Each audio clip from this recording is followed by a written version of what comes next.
আব্দুল মালিক হাফিজাহুল্লাহ, হযরত মাওলানা আব্দুল মালিক, ওনার আব্বা বলতো আমাকে কুমিল্লার লাকসামের মানুষ, জাতীয় মসজিদ বাইতুল মোকাররমের এখন যিনি খতিব। পৃথিবীর এমন কোন আরব দেশ নাই যেই দেশের ওলামায়ে কেরাম ওনারে চিনে না। বাংলাদেশে তিনি যদি পরিচিত হয় 10%, আরব বিশ্বে তিনি পরিচিত 90%। পৃথিবীর আরব দেশের বহু ইউনিভার্সিটিতে এই হযরত আমার দেশের বাইতুল মোকাররমের খতিব যিনি বর্তমান, ওনার কিতাব, আরবি লিখিত বই কিতাব পৃথিবীর আরব দেশের ইউনিভার্সিটির সিলেবাস ভুক্ত।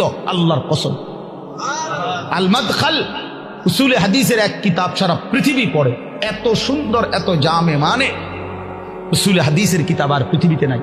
মানে হাদিসের বিষয়ের যত নিয়ম কানুন, হাদিস শাস্ত্রের, এটার উপরে ওনার লিখিত কিতাব, অনেক কিতাব, অনেক কিতাব। আমি বলতেছিলাম ওনার আব্বা হযরত মাওলানা শামসুল হক রাহমাতুল্লাহি আলাইহি, ওনার বাবা আজীবন যেই মাদ্রাসায় মুহতামিম ছিলেন, আমি ওই মাদ্রাসায় মাহফিল করছি, বয়ান করছি, তো ওইখানে গিয়ে শুনছি। ওই বাবা একটা ঘরও দেখছি, ওনার পুরান একটা টিনের ঘর। তো ওনার আব্বা বলতেন সবসময়, আব্দুল মালিক তোরে লইয়া আমার বেশি চিন্তা, তারে দিয়া কি হইব,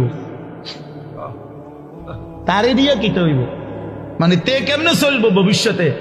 ওনার আব্বাই বলে বেশি কি করছে, চিন্তা করছি আব্দুল মালিক এখন জাতীয় মসজিদের খতিব।